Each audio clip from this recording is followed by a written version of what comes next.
When we think about the solar system, we imagine our sun, planets, comets, asteroids. Today, we are starting to understand how all these celestial bodies formed. Still, the very first millennia retain many enigmas for scientists. 4,567 billion years ago, when planets started to form, our young sun was surrounded by a great disk of gas and dust, known as a protoplanetary disk. Only a few witnesses remained from this epoch, the primitive meteorites. These are believed to be fragments of asteroids, unmodified since the birth of the solar system. They are also called chondrites. They have traveled through space and time, and some, by chance, have fallen on the Earth. Their compositions offer us clues essential to the knowledge of the very first moments of our solar system. These primitive meteorites are made up of a diverse assemblage of solids having undergone very different thermal histories. At one extreme, the white and fluffy refractory inclusions, which formed above 1,500 degrees Celsius. At the other, a dark material acting as a cement, the matrix, which has never been significantly heated.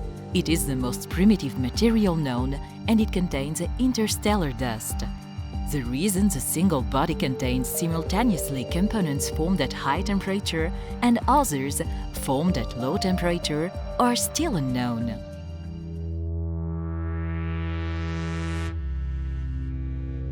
One would expect refractory inclusions, which formed at high temperatures, to be close to the Sun, where the most intense heat prevailed. We observe the very opposite. These hot inclusions are most abundant in the asteroids furthest from the Sun, those that assembled in the coldest regions.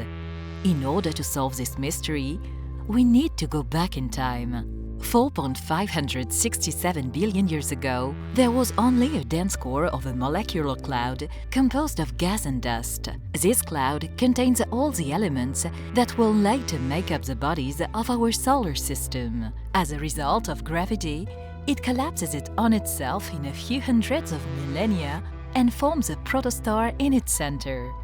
However, as a result of its rotational motion, part of the matter will progressively form a disk around the protostar, the protoplanetary disk, which will be the cradle of planets. Near the protostar, the temperature is such that almost all dust is vaporized above 1,500 degrees Celsius.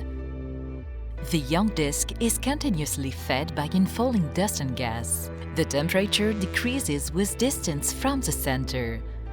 The hot vapor, arising from the sublimation of the cloud's dust, then recondenses to form the first components. These are the refractory inclusions we now find in primitive meteorites.